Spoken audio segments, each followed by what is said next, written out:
नमस्कार दोस्तों। तो आज अपन शुरू करते हैं अपना एसीएफ इन्वायरमेंट की अपनी जो 9वीं यूनिट चल रही है उसका। आज अपना दूसरा टॉपिक है threat to wildlife and conservation of wildlife, conservation method. Threat to wildlife and conservation method, इन दो टॉपिक जो है इनको आज अपन कवर कर लेंगे। इससे पहले अपन कुछ क्वेश्चन देखते हैं। एक स्टूडेंट ने क्वेश्चन भेजे हैं, उन क्वेश्चन को अपन चर्चा कर लेते हैं एक बार। इन क्वेश्चन में पहला क्वेश्चन है, कौन सा विकल्प गलत है? इनमें से कौन सा विकल्प गलत है? ऑप्शन ए है Nilgiri biosphere reserve Tamil Nadu, Nokrek biosphere reserve Meghalaya, Simlipal biosphere reserve Orissa, Debang biosphere reserve Arunachal Pradesh. तो इनमें ऑप्शन ए जो है ये गलत है, Nilgiri biosphere reserve. Nilgiri biosphere reserve जो है ये आपके कर्नाटक और केरल में भी फैला हुआ है। इसके साथ में ये केरल और कर्नाटक, इन राज्यों में भी नीलगिरी बायोस्फीयर रिजर्व पाया जाता है। तो नीलगिरी बायोस्फीयर जो है वो 3 राज्यों में है, तमिलनाडु, केरल और कर्नाटक में। तो इसमें ऑप्शन ए गलत है। क्वेश्चन नंबर 2, नोरादेही वन्यजीव अभ्यारण्य किस प्रदेश में है? नोरादेही वन्यजीव अभ्यारण्य किस प्रदेश में है? Option A Madhya Pradesh, option B Chhattisgarh, option C Uttar Pradesh, option D Uttarakhand. तो नोरादेही वन्यजीव अभ्यारण्य जो है वो मध्य प्रदेश में है। नोरादेही वन्यजीव अभ्यारण्य मध्य प्रदेश में है। Question number 3, like minded mega diverse countries के सदस्यों की संख्या कितनी है? Like minded mega diverse countries के सदस्यों की संख्या कितनी है? पहले तो ये पता होना चाहिए कि लाइक माइंडेड डाइवर्स कंट्रीज क्या होते हैं। ये ऐसे देशों का समूह है जिसमें सबसे ज्यादा जैव विविधता पाई जाती है। ऐसे देश जहां पर सर्वाधिक जैव विविधता पाई जाती है, बहुत अधिक जैव विविधता पाई जाती है, तो उन देशों ने अपना एक समूह बना लिया है। उस समूह का नाम है like minded mega diverse countries. तो इसमें option A 10, option B 15, option C 17, option D 25। तो इसमें ऑप्शन सी जो है वो सही है। 17 देश हैं ये जो like minded mega diverse countries में आते हैं। क्वेश्चन नंबर 4, पुखोई वन्यजीव अभ्यारण्य किस प्रदेश में है? पुखोई वन्यजीव अभ्यारण्य किस प्रदेश में है? तो पुखोई वन्यजीव अभ्यारण्य अरुणाचल प्रदेश में स्थित है। पुखोई वन्यजीव अभ्यारण्य अरुणाचल प्रदेश में स्थित है।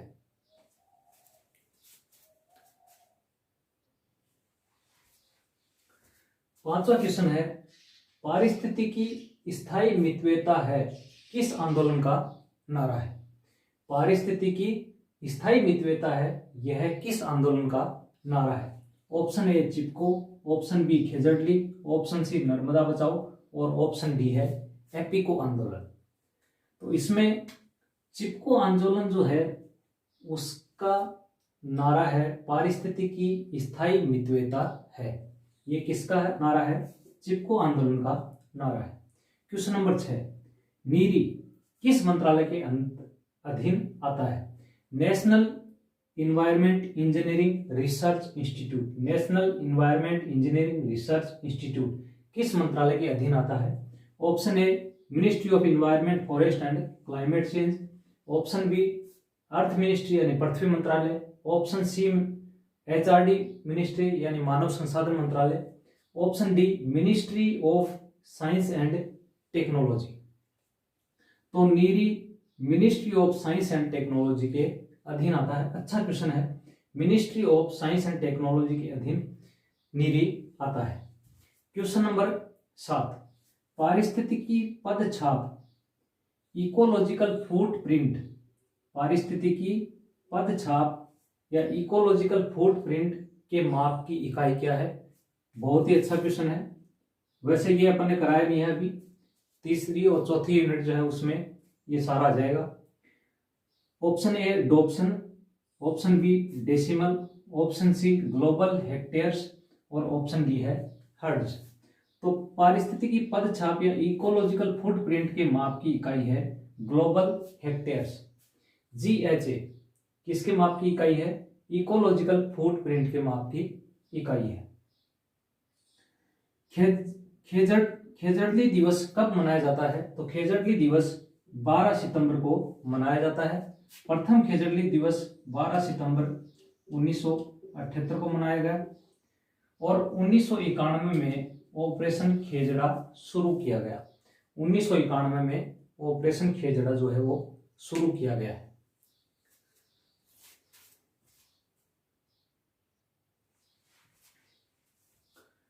जिन स्टूडेंट ने क्वेश्चन पूछे थे उन्होंने ये डिटेल भी पूछी है, तो मैंने सोचा सभी को साथ में ये बता देते हैं।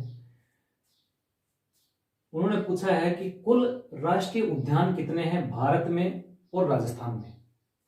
तो भारत में कुल राष्ट्रीय उद्यान वर्तमान में 105 हैं और राजस्थान में राष्ट्रीय उद्यान 3 है। राजस्थान में कितने हैं? 3 है, भारत में 105 है।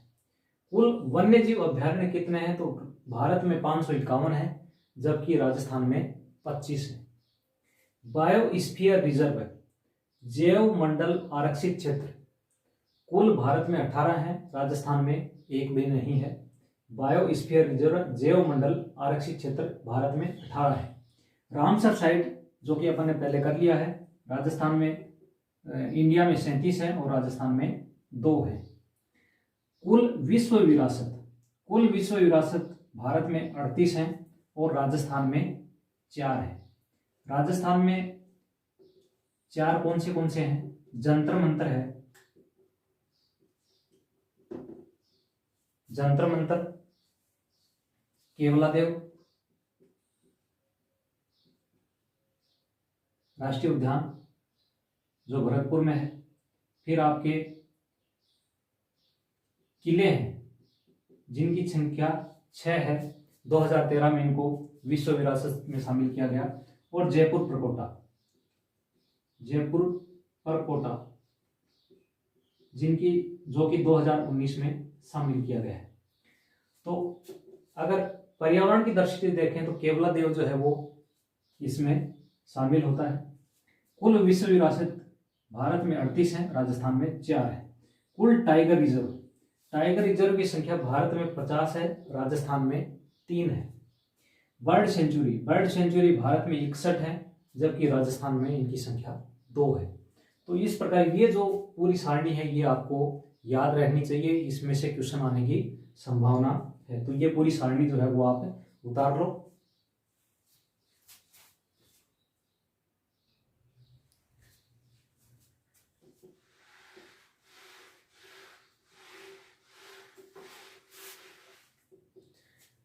अब अपना टॉपिक है threat to wildlife. Threat to wildlife यानी वन्य जीव को खतरा।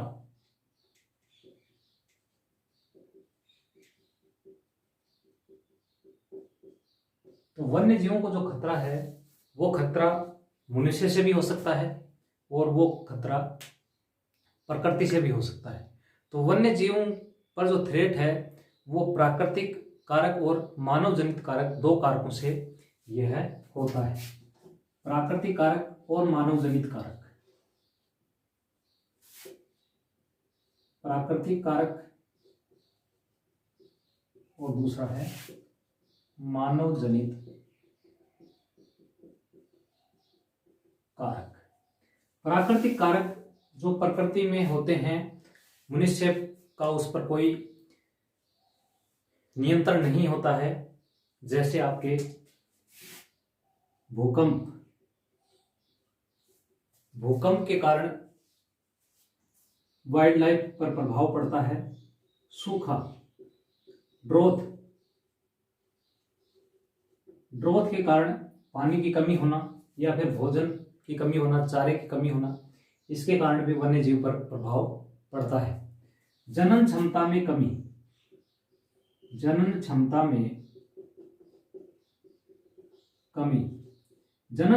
कमी कैसे आती है? जैसे अपन बात करें, एक टर्म होती है उसे बोलते हैं अंतः प्रजनन अवनमन।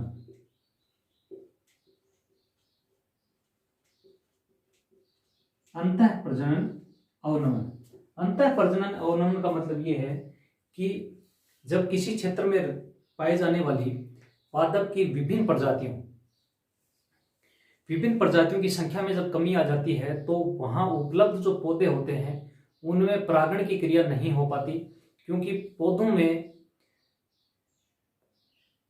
ऑटो यानी पौधा जो है उसमें खुद से भी परागण होता है और दूसरे पादप जो है अन्य प्रजाति के उनसे भी परागण की क्रिया द्वारा उसमें प्रजनन की क्रिया होती है। लेकिन जब आनुवंशिक रूप से भिन्न प्रजातियां के पादपों की संख्या में जब कमी आ जाती है तो वहां उपस्थित जो पादप प्रजातियां हैं उनकी जनन क्षमता में कमी आती है, उसी को अंतः प्रजनन अवनमन कहते हैं। यानी किसी स्थान पर आनुवंशिक रूप से भिन्न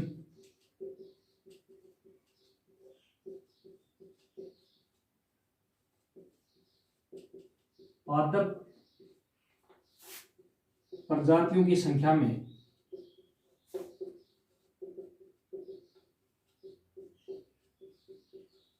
कमी आने के कारण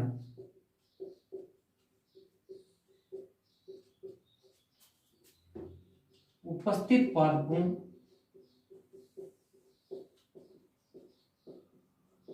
में अंतः प्रजनन न होने के कारण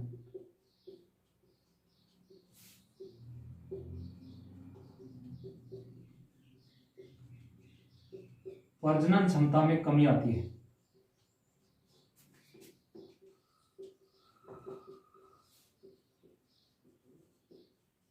प्रजनन क्षमता में कमी आती है और इस कमी को ही अंतः प्रजनन अवनमन कहा जाता है। आनुवंशिक रूप से भिन्न पादप प्रजातियों की संख्या में जब कमी आती है तो उसके पश्चात जो पादप उपस्थित होते हैं उनमें अंतः प्रजनन नहीं हो पाता, इससे उनकी प्रजनन क्षमता में कमी आती है, जिससे वाइल्ड लाइफ को थ्रेट होता है, यानी वन्य जीव जो हैं वो धीरे धीरे विलुप्त होने लग जाते हैं, प्रजातियां धीरे धीरे विलुप्त होने लग जाती हैं।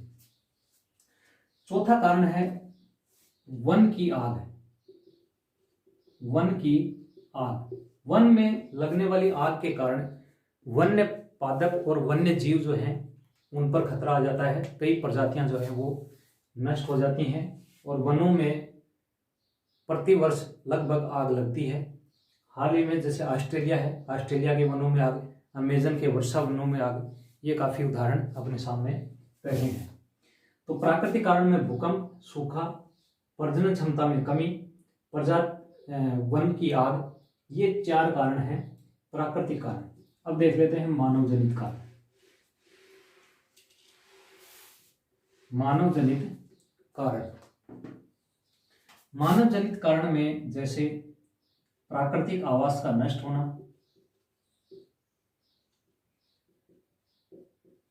प्राकृतिक आवास का नष्ट होना, किसके कारण? मनुष्य के कारण प्राकृतिक आवास नष्ट हो जाए। प्रदूषण, डिफोरेस्टेशन,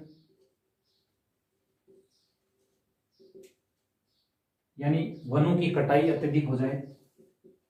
वनों की कटाई, जब वनों की कटाई होगी तो उनके आवास भी नष्ट हो जाते हैं। जनसंख्या विस्फोट, डायरेक्ट प्रभाव नहीं है लेकिन इनडायरेक्ट है।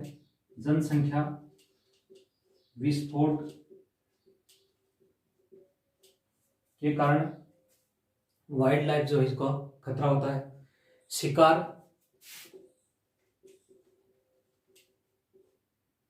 अवैध व्यापार, इसी प्रकार सैन्य गतिविधियां,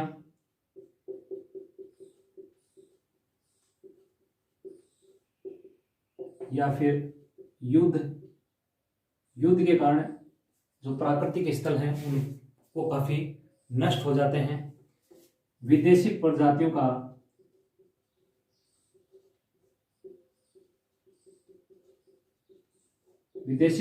का आगमन, यानी कोई विदेशी प्रजाति जो है जो उस क्षेत्र में नहीं रहती है और उसमें आ जाती है, या फिर स्थानीय प्रजाति का पलायन करना, स्थानीय प्रजाति का पलायन करना, ये जो कारण है ये मानव जनित कारण है, या फिर आपसी संघर्ष, आपसी संघर्ष भी मानव जनित कारण है, क्योंकि मानव जनसंख्या वृद्धि के कारण प्राकृतिक आवास जो है वो सिकुड़ कर कम हो जाते हैं, इसलिए उनमें आपस में स्थान के लिए संघर्ष होता है वन्य जीवों में, इसलिए आपसी संघर्ष द्वारा भी वो अपने आप को नष्ट कर लेते हैं। तो ये हैं वन्य जीव की थ्रेट, प्राकृतिक कारण और मानव जनित कारण। तो ये थोड़े आपको ध्यान रहने चाहिए। Wild life conservation method, wild life conservation method, wild life conservation method, वन्य जीवों के संरक्षण के तरीके।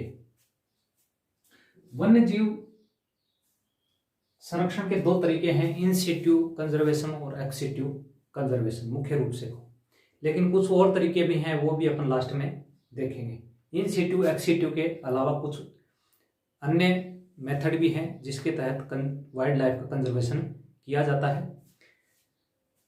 IUCN ने बताया है कि लगभग 27,000 प्रजातियां विलुप्त हो चुकी हैं।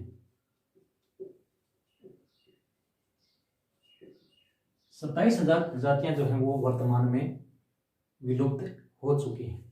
इन 27,000 में से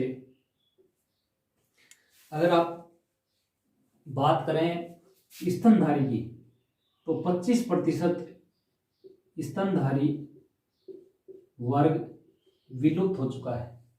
25% स्तनधारी यानी मेमल्स विलुप्त हो गए हैं। 14% पक्षी वर्ग या एवीज विलुप्त हो चुके हैं, और 40% उभयचर एम्फीबियन विलुप्त हो चुके हैं। 25% स्तनधारी, 14% पक्षी वर्ग और 40% उभयचर विलुप्त हो चुके हैं। इसलिए उनको बचाने के लिए कंजर्वेशन मेथड अपनाया जाता है, और कंजर्वेशन मेथड दो तरह का होता है, इन सिटू और एक्स सिटू। इन सिटू और एक्स सिटू कंजर्वेशन।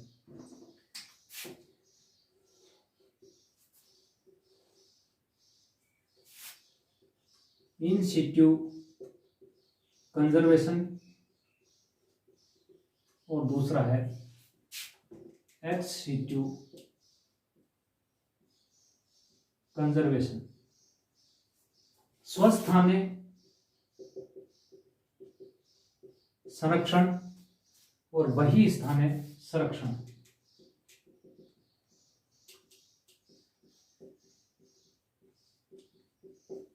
स्वस्थाने संरक्षण का मतलब ये है, जो जीव जिस स्थान पर, जिस प्राकृतिक स्थान पर रहता है, उसी प्राकृतिक स्थान पर उसका संरक्षण किया जाए तो उसे इन सिटू कंजर्वेशन कहते हैं।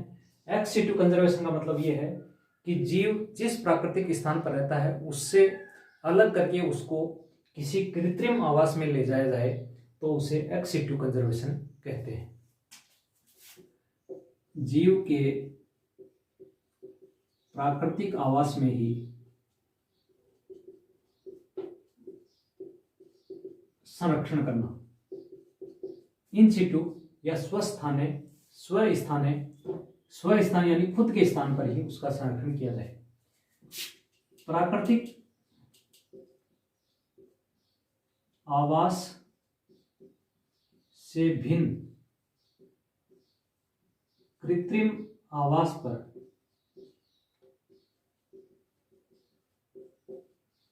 संरक्षण करना क्या कहलाता है? एक्स सिटू कंजर्वेशन कहलाता है। इन सिटू कंजर्वेशन जो है वो कई प्रकार का होता है, जैसे आपके बायोस्फीयर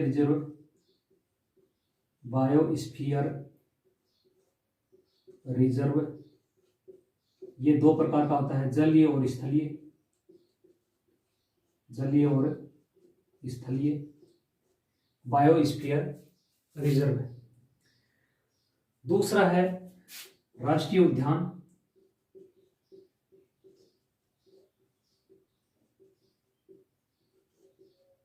तालाब या झील, ये किस में आते हैं, इन सिटू कंजर्वेशन में आते हैं।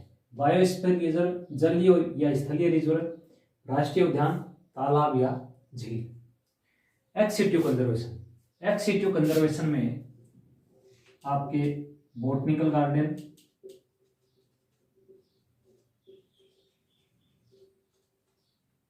वनस्पति उद्यान, जू जिसे अपन चिड़ियाघर बोलते हैं, डीएनए बैंक या जीन बैंक। डीएनए बैंक या जीन बैंक वो होता है जिसमें ये एक लैब होती है जिसमें जीवों का डीएनए या फिर आनुवंशिक पदार्थ इसमें रखा जाता है। और चौथा है क्रायो प्रिजर्वेशन,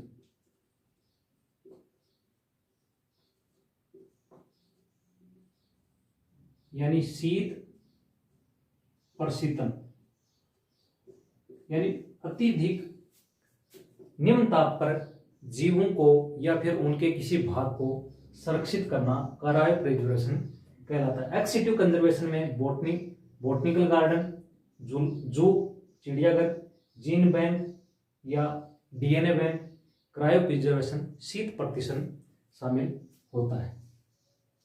तो ये इन सिटू और एक्स सिटू कंजर्वेशन मेथड हैं आपके जीवों के संरक्षण के लिए।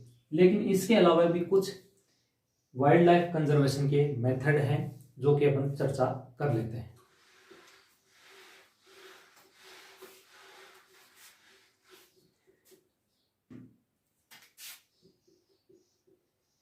अदर मेथड ऑफ कंजर्वेशन, संरक्षण के अन्य तरीके काफी हैं। इसमें पहला तरीका आपके है कानून द्वारा क्या करेंगे अपन, कोई भी राष्ट्र जो होगा वो कानून बनाएगा। और भारत ने वन्य जीव संरक्षण अधिनियम 1972 पारित किया है, वाइल्ड लाइफ प्रोटेक्शन एक्ट 1972, वन्य जीव संरक्षण अधिनियम 1972 पारित किया गया है। वन्य जीव संरक्षण अधिनियम 1972। तो कानून के द्वारा वन्य जीवों का संरक्षण किया जा सकता है। कानून एक तरीका हो गया जिसके द्वारा वन्य जीवों का अपन संरक्षण कर सकते हैं। दूसरा है संरक्षित क्षेत्र स्थापित कर संरक्षित क्षेत्र स्थापित करना। संरक्षित क्षेत्र कौन से होंगे, जैसे राष्ट्रीय उद्यान,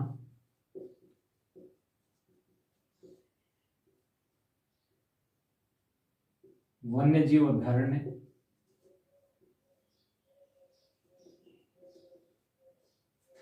राष्ट्रीय उद्यान, वन्य जीव अभयारण्य, बायोस्फीयर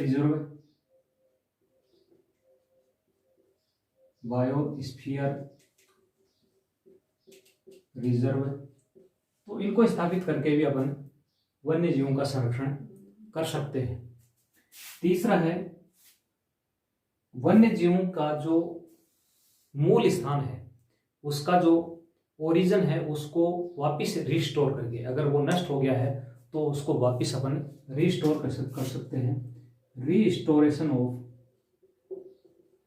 हैबिटाट, मूल आवास का पुनर्स्थापना करके भी वन्य जीवों का संरक्षण अपन कर सकते हैं। इसके अलावा आपके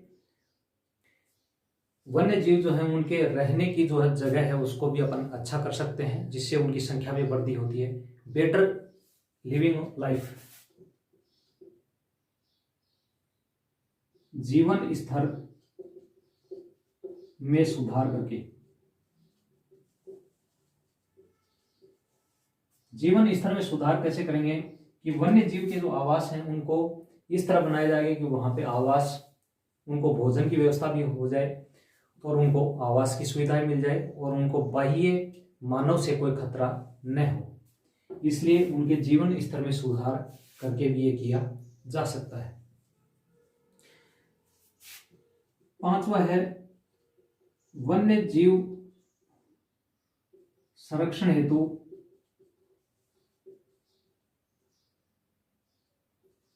पर्यावरणविद व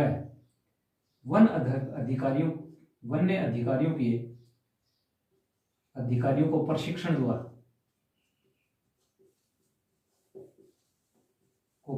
देकर, जब उनको प्रॉपर प्रशिक्षण मिल जाएगा तो कंजर्वेशन मेथड जो है वो अपने आप ही सुधर जाएगा। तो ये तो है इनके कंजर्वेशन के तरीके। कानून द्वारा वाइल्ड लाइफ प्रोटेक्शन एक्ट 1972, संरक्षित क्षेत्र स्थापित करके रिस्टोरेशन ऑफ हैबिटेट, मूल स्थान जो है उसको वापस पुनर्स्थापित किया जाए, जीवन स्तर में सुधार किया जाए और वन्य जीव संरक्षण हेतु प्रशिक्षण दिया जाए। वन्य जीवों की जनगणना के लिए 2-3 मेथड हैं जिसके तहत वन्य जीवों की जनगणना की जाती है। टॉपिक में नहीं है लेकिन फिर भी बाई चांस अगर क्वेश्चन आ जाए तो अपन को ध्यान रखना चाहिए। वन्य जीवों की जनगणना, वन्य जीवों की जनगणना पहला तो है इसका डायरेक्ट मेथड है।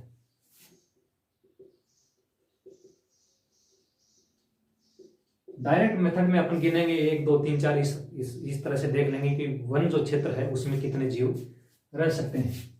प्रत्यक्ष गिनती करना, प्रत्यक्ष गिनती करके अपन उनकी संख्या निकाल सकते हैं। दूसरा है क्वाड्रेट मेथड। क्वाड्रेट मेथड में जिस क्षेत्र में वन्य जीव रहते हैं उसको वर्ग में बांट दिया जाता है। इस हिसाब से वर्ग में बांट करके वन्य जीवों की गणना की जाती है। वर्ग में बांट करके वन्य जीवों की गणना की जाती है। इस प्रकार की गणना पादप और धीमी गति वाले जीवों के लिए की जाती है। पादप व धीमी गति वाले जीवों हेतु, अगर तेज गति होगी तो इस स्थान को छोड़कर इस स्थान में वो आ सकते हैं। पादप की कभी गति नहीं होती है तो वो एक स्थान पर स्थिर रहेगा। इसलिए क्वाड्रेट मेथड का उपयोग पादप और धीमी गति वाले जीवों के लिए किया जाता है। तीसरा है मार्ग रिकैप्चर मेथड।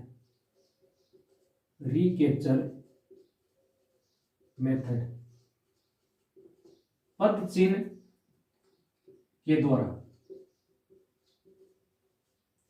जीवों के जो पद चिन्ह होते हैं उनके द्वारा उनकी संख्या का निर्धारण किया जा सकता है।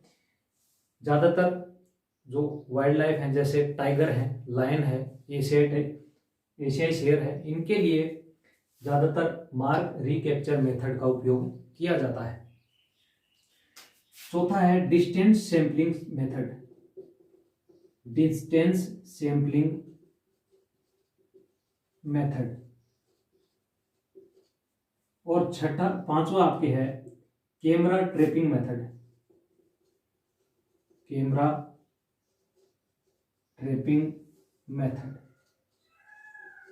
ट्रैपिंग मेथड के द्वारा भी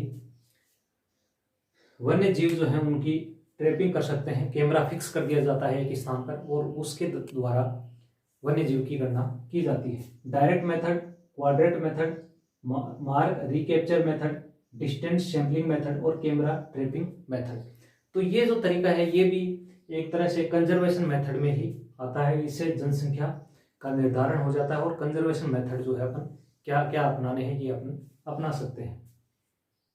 अब हम वन्य जीव संरक्षण से संबंधित संस्थाएं। वन्य जीव संरक्षण हेतु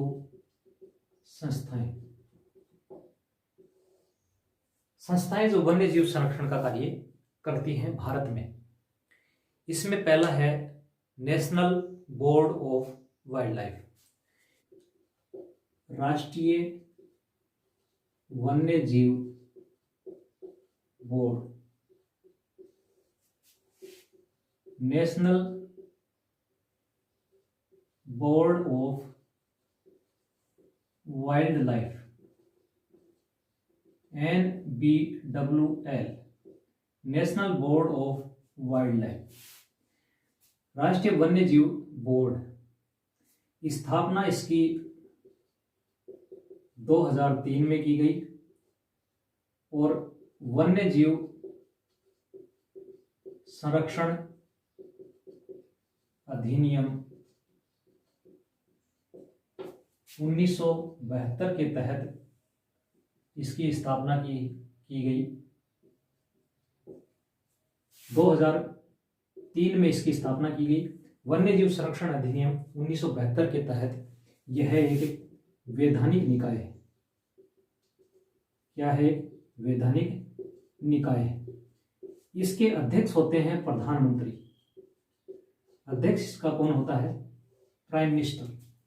बाकी इसके सदस्य होते हैं जिसमें मिनिस्ट्री ऑफ इन्वायरमेंट यानी पर्यावरण मंत्री इसका सदस्य होता है। कुल मिला के लगभग 47 की संख्या के आसपास इसमें सदस्य होते हैं, तो इतना अपने को डीप में जानने की आवश्यकता नहीं है। अध्यक्ष इसका पीएम होता है। इसमें राष्ट्रीय वन्यजीव बोर्ड में एक स्थायी समिति होती है। स्थायी समिति का कार्य है, जो वन्य अभ्यारण्य है, ये कोई राष्ट्रीय उद्यान है, उसके आसपास का जो 10 किलोमीटर के एरिया है, उस एरिया में अगर कोई परियोजना लगती है तो स्थायी समिति उस पर निर्णय करती है।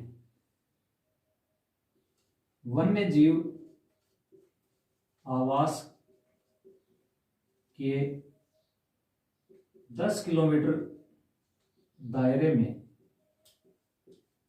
लगने वाली परियोजनाओं हेतु निर्णय इसके द्वारा लिया जाता है। और राष्ट्रीय वन्य जीव का बोर्ड का कार्य यही है कि जो परियोजनाएं लगती हैं वन्य जीव संरक्षण क्षेत्र में, उनकी परमिशन देना।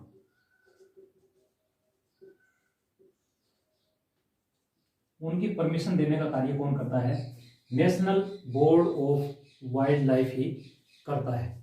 National board of wildlife की स्थापना कब की गई? 2003 में इसकी स्थापना की गई। वन्य जीव संरक्षण अधिनियम 1972 में पारित किया गया और इस अधिनियम के तहत ही इसकी स्थापना की गई। यह एक वैधानिक निकाय है। इसका अध्यक्ष प्रधानमंत्री होता है और बाकी इसके सदस्य होते हैं जिनकी संख्या काफी अधिक होती है। इसका कार्य है जो राष्ट्रीय उद्यान है या फिर वन्यजीव अभ्यारण्य है, उसके आसपास अगर परियोजना लगती है तो इस बोर्ड से परमिशन लेनी होती है। यही इसका कार्य है। दूसरा है राष्ट्रीय बाघ संरक्षण प्राधिकरण। राष्ट्रीय बाघ संरक्षण प्राधिकरण। राष्ट्रीय बाघ संरक्षण प्राधिकरण। राष्ट्रीय बाघ संरक्षण प्राधिकरण का गठन 2006 में किया गया और इसका गठन किया गया वन्य जीव संरक्षण अधिनियम 1972 के तहत। वन्य जीव संरक्षण अधिनियम 1972 के तहत इसका गठन 2006 में किया गया। यह ministry of environment, forest and climate change के तहत आती है। पर्यावरण, वन एवं जलवायु परिवर्तन मंत्रालय, जलवायु परिवर्तन मंत्रालय के तहत यह एक निकाय है। किसका? Ministry of environment and forest, climate change का। राष्ट्रीय बाघ संरक्षण प्राधिकरण, इसका कार्य है बाघ के आवास का संरक्षण, बाघों का जो आवास है उसका संरक्षण करने का कार्य, और इस क्षेत्र में जो पर्यटन गतिविधियां हैं उनके लिए मानक तैयार करना।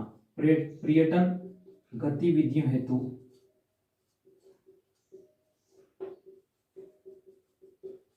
मानक तैयार करना, ये इसका मुख्य कार्य होता है। राष्ट्रीय बाघ प्राधिकरण का गठन 2006 में किया गया। Ministry of environment, forest and climate change के अंतर्गत ये आता है।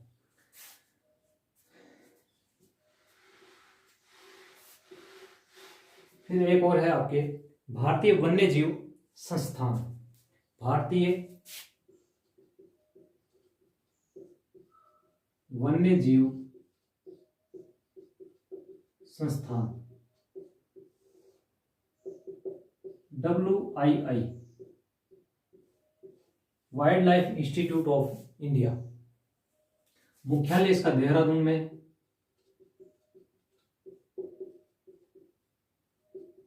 मुख्यालय है देहरादून में। स्थापना इसकी की गई 1982 में। 1982 में WII की स्थापना की गई और यह ministry of environment, forest and climate change का स्वतंत्र निकाय है। स्वतंत्र निकाय है। Ministry of environment and forest climate change के अंतर्गत आता है। स्थापना 1982 में की गई। मुख्यालय क्या है? देहरादून है। इसका कार्य है लुप्तप्राय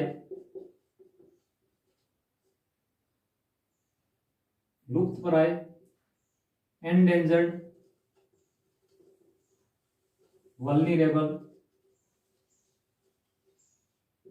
या अन्य जो स्पीशीज हैं उसके संबंध में रिसर्च करने का कार्य, रिसर्च का कार्य यह संस्थान करता है। स्थापना 1982 में, मुख्यालय देहरादून में, ministry of environment, forest and climate change के तहत ये एक स्वतंत्र निकाय है। तो इतना सब कुछ है। बाकी अपन इसमें कुछ शेष रह जाएगा तो अपन चौथी यूनिट जो है उसमें पढ़ेंगे, क्योंकि उसमें भी इससे रिलेटेड काफ़ी चीज़ें हैं। बहुत बहुत धन्यवाद।